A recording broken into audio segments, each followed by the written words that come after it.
Salut distingués abonnés, tout en espérant que vous allez bien, nous on se porte très bien. Devenir agriculteur ne s'improvise pas, mais il est capital d'acquérir un minimum de connaissances. Si vous êtes nouveau sur la chaîne, ici nous parlons agriculture, nous parlons apiculture, nous parlons agroforesterie. Nous vous donnons toutes les différentes astuces qui peuvent vous permettre de réussir dans vos différents projets agro-silvo-pastoral. Donc installez-vous confortablement. Activez la cloche de notification pour ne rien manquer des vidéos futures. Abonnez-vous, likez, lancez des pouces bleus pour davantage nous encourager, mais surtout partagez le lien de la vidéo pour que d'autres personnes aussi puissent bénéficier du petit message que nous allons passer dans cette vidéo. Alors aujourd'hui, nous allons encore parler une fois de plus de la fraisiculture, de la culture des fraises. Vous le savez déjà, on vous a déjà dit que la fraise, on a la chance pour ceux qui sont en Afrique, on a la chance d'avoir des conditions climatiques qui sont favorables à presque tout type de culture. Donc aujourd'hui, ce matin, nous sommes dans le sud du Cameroun, plus précisément à Fifinda. Là, il y a une parcelle de fraises qui a été installée. C'est vrai, on est venu pour un projet de coque, mais bon, on ne peut pas voir les petits manquements qu'il y a sur le site et on reste tranquille, on rentre sans ne rien dire, quoi. Donc le but, c'est également de sensibiliser. Donc comme je disais tantôt, vous le savez, la culture des fraises pousse un peu de partout au Cameroun. Et ça demande vraiment d'avoir une formation de qualité, d'avoir les connaissances requises, nécessaires pour réussir la culture des fraises.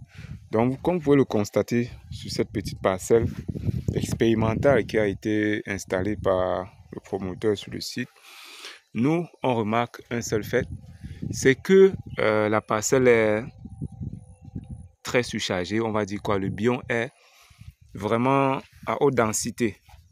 Et l'inconvénient lorsqu'on met les fraises ou les plants de fraisier à haute densité, c'est que la densité, c'est, je vais dire ça comment, c'est le meilleur moyen pour attirer le plus de maladies, le plus d'attaques sur vos fraisiers lorsque vous mettez à haute densité, à des densités beaucoup trop serrées. Donc voilà par exemple une parcelle qui a été mise sur pied. Vous constatez avec moi que, si je prends l'exemple ici, nous sommes là à pratiquement 15 cm, entre 15 à 20 cm tout au plus, entre les deux pieds ici. Pareil pour ici, pareil pour ici. Là, nous sommes plus ou moins entre les deux lignes à environ 30 cm. Lorsque vous mettez vos fraisiers à cette densité, il y a de fortes chances que la maladie vienne s'installer, comme vous pouvez même déjà l'observer à travers ces feuilles.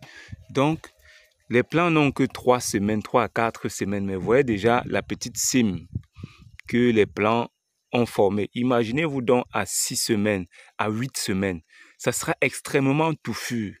Et lorsque c'est extrêmement touffu, ça attire donc les maladies et les ravageurs à venir infester donc votre parcelle. En plus, nous sommes en saison sèche et nous avons fait une culture en plein champ.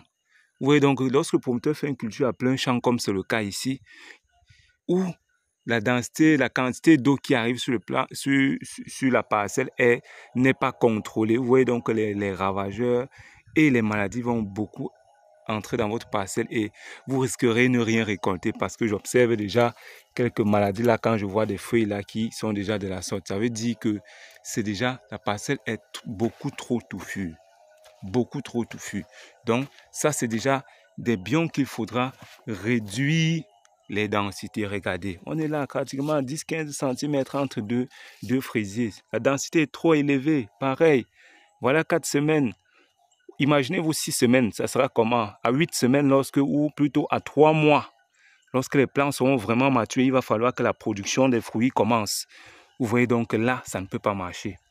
Donc, la première recommandation que je viens de donner aux techniciens sur place, c'est de diminuer la densité. Comment est-ce qu'ils vont procéder? Voilà par exemple cette ligne ici. On va venir retirer ce plan, sauter un plan, retirer l'autre, sauter un plan, retirer l'autre. Même chose sur cette ligne. Donc, si on commence ici, on retire ces deux-ci. Puis, on saute ceux-ci, on retire ceux-ci. On saute ceux-ci, on retire ceux-ci. Là, ça permet que la planche soit bien aérée. Ça permet donc au plan qu'on aura laissé de bien se développer et de bien s'exprimer.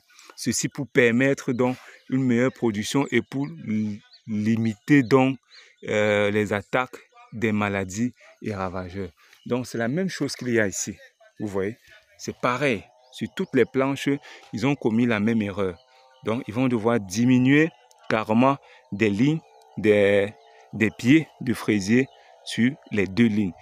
Enlever un. Donc, par exemple, ça veut dire qu'on va diminuer 1 sur 2 en réalité. Lorsqu'on voit un, on retire, on saute un, on retire l'autre, ainsi de suite. Même chose, sur toutes les planches, c'est ce qui doit être fait. Vous voyez? Là, c'est pareil. C'est pareil. Trop serré. Beaucoup trop serré. À 4 semaines, vous voyez déjà comment la cime ici se porte. Vous voyez comment c'est. Les maladies sont même déjà là. Les attaques ont même déjà commencé. Donc, là, c'est là, il va falloir diminuer. Et l'autre petite astuce aussi, c'est que j'ai constaté qu'il y avait du charbon là-bas. Il va devoir prendre les miettes de charbon qu'on va également venir verser là pour protéger également le sol et protéger les plants. Donc voilà les gars qui sont en train de préparer les autres planches qu'on va diminuer donc et mettre dessus. Donc c'était un peu pour vous parler vraiment de la densité avec les fraisiers.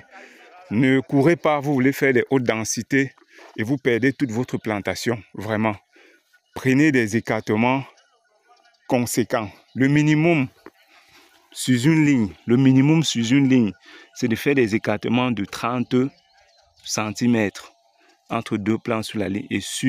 Et entre 2 lignes, vous prenez des écartements d'au moins 35 à 40, pourquoi pas 50, pour être sûr que vos plants vont se développer dans de très bonnes conditions. Donc voilà le petit message qu'on avait pour vous. Et l'autre message aussi, c'est quoi? C'est dès la fin du mois d'octobre, nous serons à Libreville. Donc préparez-vous pour ceux qui veulent nous rencontrer, pour ceux qui veulent suivre des formations sur la culture des fraises, sur la culture des arbres fruitiers, sur l'élevage des abeilles pour produire du miel, l'acide d'abeille, la propolis et bien d'autres. Nous vous donnons rendez-vous sur Libreville pour ceux qui sont à Libreville. De vous préparer, nous serons là. On va passer environ 6 semaines ensemble. Octobre, novembre et début décembre ensemble au minimum. Donc, on va se dire à très bientôt pour une nouvelle vidéo et un nouveau partage.